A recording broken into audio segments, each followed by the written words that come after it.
চিত্রনায়ক জায়েদ খানের প্রেমে মজেছেন ডালিউডের চিত্রনায়িকা নুসরাত ফারিয়া। সম্প্রতি শোবিজ পাড়ায় এমনই গুঞ্জন ছড়িয়ে পড়েছে। বিষয়টি নিয়ে সময় বিশেষ সাক্ষাৎকারে মুখ খুলেছেন অভিনেতা। বিদেশে স্টেজ শো নিয়েই এই মুহূর্তে ব্যস্ত সময় কাটছে জাহিদের। বিদেশের মাটিতে এসব স্টেজ শোতে অংশ নেন জাহিদের সঙ্গে দেশীয় অনেক তারকাও। সর্বশেষ স্টেজ শো অস্ট্রেলিয়া জাহিদের সঙ্গে অংশ নিয়েছিলেন ডালিউড চিত্রনায়িকা নুসরাত ফারিয়া। স্টেজ শোর বিরতি একসঙ্গে বিদেশে বিভিন্ন লোকেশনে ঘুরতেও দেখা গেছে তাদের। এই জুটি নিয়ে নেটিজেনদের আরও জল্পনা কল্পনা বাড়তে শুরু করে যখন দুজনে ফেসবুকে এই নিয়ে পোস্ট দিতে শুরু করেন।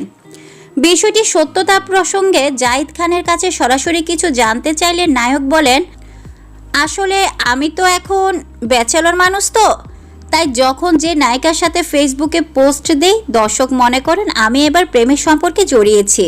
জাহিদ আরও বলেন, এর আগেও আমার সঙ্গে অনেক নায়িকার নাম জড়িয়েছে।